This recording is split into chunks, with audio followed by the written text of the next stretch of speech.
Hi, this is Pratim Bose, and you are watching Podcast with Pratim. Former West Bengal Chief Minister Mamata Banerjee has done it again. In a sensational claim on June 2, 2026, Banerjee accused the India government of killing a student leader, Osman Hadi, in Bangladesh in December 2025.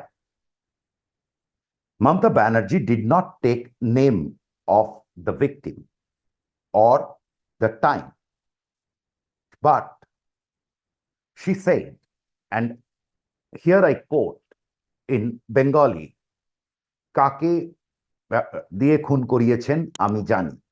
I know whom did you engage to kill. Then she said that the killers entered India through Meghalaya and the West Bengal police arrested them arrested the killer, and the Home Minister of India, that is Mr. Amit Shah, personally requested her to keep it under the wraps in the interest of the nation. A sensational claim indeed. If you are not aware, Osman Hadi was an inconsequential student leader. Not among the top. There were top leaders, student leaders, back in 2024 when Bangladesh became volatile. So some of the names were very prominent. Osman Hadi was not one of them. Later on, he grabbed the eyeballs through his speeches in the TV talk shows. These were full of, it was basically on anti-Indianism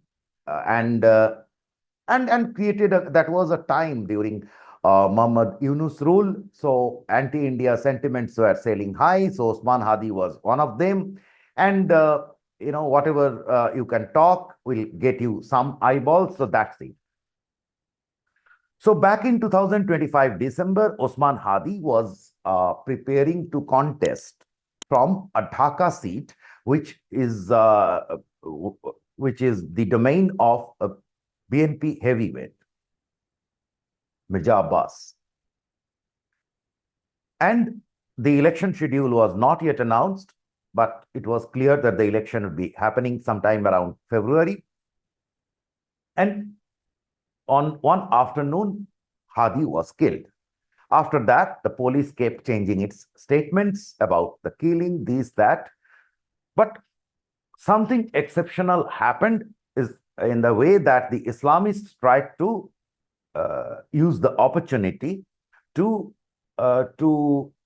get maximum. They tried to create an icon out of Hadi and ride on it for the national election. As you are aware, the Yunus administration was heavily dependent on or was dictated by Jamaat and the Islamists. And they they infested the whole administration. So right after the Hadi's killing, there was a mayhem in Dhaka, and newspaper offices, cultural centers were destroyed, damaged, set ablaze, etc. And it is now known, it has been on record that the police was a bystander, and when a newspaper office was burning with some of the staff trapped inside, the fire brigade appeared late, and a top editor who has also been the president of the Editors Guild in Bangladesh, so he complained on record that he connected various people in the government and they appeared helpless. Some of the ministers of the Yunus administration also came out later in sort of expressing their solidarity with the newspapers and etc. So it was an attempt by the Islamists and to create an icon, but it failed because in February 2026 election, BNP won by heavy majority. That is the background. On this background, now Mamata Banerjee is claiming that Hadi was killed by India. Now, strikingly, the day she made the claim, Osman Hadi's brother, Omar Hadi, in two Facebook posts, he claimed that he directly accused or alleged leveled allegations against the chief of Jamaat, some top leaders in BNP, for killing Hadi or for creating the ground for killing Hadi. That is exactly what, quote unquote, he said. Prekkapot, the Bengali word was. And the reason cited was that they were unhappy with Osman Hadi contesting from a particular Dhaka seat or aiming to contest. They didn't want that. Which side is correct or not is one issue, but it is striking that on the same day Mamata Banerjee made the claim, Osman Hadi's brother made a completely different claim. And incidentally, Bangladesh believed that Hadi was killed by Jamaat because he was inconsequential, and it is they're trying to create in their effort to create a furor, create a hype, create a sentiment across the country that would bring them into power. That was what Bangladesh believed. Now Mamata Banerjee is standing in contradiction. That said, there are some questions about her claim. Consider this. The Indian enforcement operates on a particular system. There is a portal where the intelligence agencies, this is not for our use, of course, this is for the use of the top people in the government and police, etc., where the intelligence agencies and law enforcers from other states, they all put their inputs or leads. The central government, state government, everyone is there. The agencies, the intelligence agencies, which are working in India and abroad, they also give lead. So that is for then the system cooperates.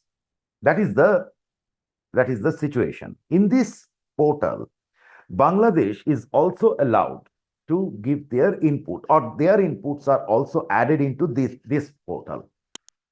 So, as I said, Bangladesh police initially claimed that Osman Hadi's killers escaped to India. Now that is granted. That can, of course, happen because Bangladesh is surrounded by India. So where will he escape?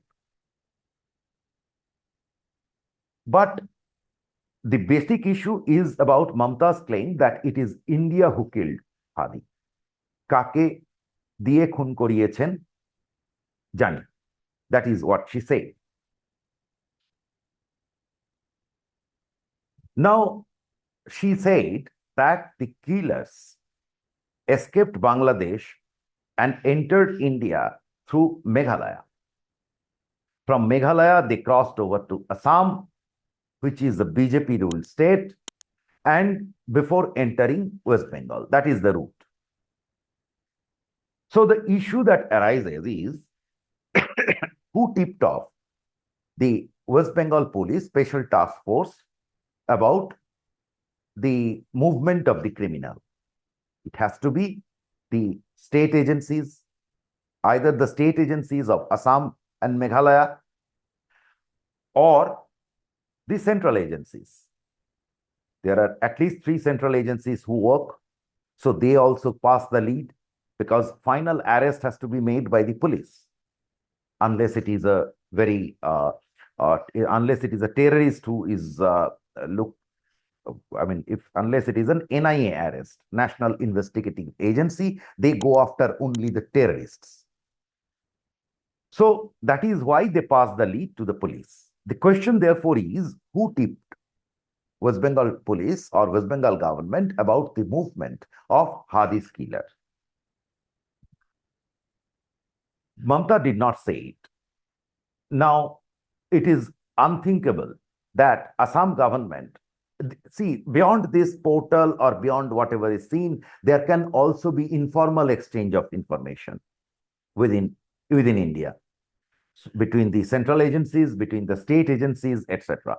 So Assam government, now let me assume that the Hadi killer from Meghalaya, he had entire northeast to escape, but he had to come to West Bengal. The first question is, why West Bengal then? Is West Bengal a safe haven? Second question is, and that is the accusation against Mamata, but mind you, that she made West Bengal a safe haven for nefarious interests. The second question is, when this fellow was moving, so who was informing? Did Assam inform? Why? Why wouldn't Assam catch him and put it, brush it under the carpet? No one would have known. Assume that India killed Hadi, and India was very interested to remove the traces. So it would have been easier for India to grab this fellow right in Meghalaya or right in Assam, where it has its BJP has its government. Why would it allow? Why would Delhi allow this fellow, the killers, to enter West Bengal and then request West Bengal government to arrest him? Because I am assuming that it has to be central agencies who had passed the lead about the movement of the criminal. And then after the arrest was made, they would request Mamata Banerjee to suppress the information. This is all I am assuming Mamata Banerjee is correct in her statements. Now that appears quite impractical and imaginary, because this is about 2000, right before the election. The whole incident took place. As I said, the killing took place in December 2025, and the arrests were made sometime in 2026. So that is right before the election, when the tempers were running high. Both sides were locking horns, and then so they knew that that was sensitive times. Why would they? If there was the relationship between the federal government and the state government was not at all good. So why would they pass this information and pass on kind of a tool to blackmail them? So that's that Mamata Banerjee to answer why she is appearing so absurd in her claims. Because after all, West Bengal police is not supposed to do West Bengal. If a criminal entered from Bangladesh to West Bengal, directly to West Bengal, it would have been a different story. But she is saying that the criminal had entered from Meghalaya and Assam to West Bengal. That's absurd. If it happens, then why wouldn't Assam and Meghalaya go for it? Why wouldn't the central agencies go for the arrest in in Assam, and none would have known? The information would have never come surfaced. Now, the last question I think one must look at as why Mamata Banerjee is saying such things. The reason is very clear. Mamata Banerjee's party is imploding. And as I said, it is the party that is actually dumping her. If she has 80 MLAs at the June 2 demonstration, barely 5 or 6 appeared. So, in other words, roughly 70, 80 or whatever, not merely MLAs, all the local government representatives, that is the councillors and panchayat members and etc., everyone is on exit mode. The whole party is going. The majority in the party is getting out. So it will be Mamata Banerjee, her nephew, and a couple of them who will be left behind in Trinamool Congress, and a new party would come. That is one side of the story. But the biggest worry for Mamata Banerjee is somewhere else. In all these years, the primary accusation against Mamata Banerjee was in appeasing Muslims for the Muslim vote. And she got it until 2026 election. It is a Hindu consolidation that threw her away. But after the assembly election was over on May 4. 2 weeks later, there was a repoll at a constituency adjacent to Calcutta. And Trinamool came fourth in that election, in that repoll. It is a 30 or to 40% Muslim population constituency and was otherwise considered a sure Trinamool win. But that didn't happen. The Muslims left, did not vote for TMC, they voted for left and Congress. So the vote was split. BJP ultimately won that constituency. But the uh, basic problem is for Mamata that the Muslim vote is going away from her. And if that goes, she has no other thing to lean on. I suspect that is the whole instigation behind such sensational claims. Thank you very much for watching podcast with Pratim.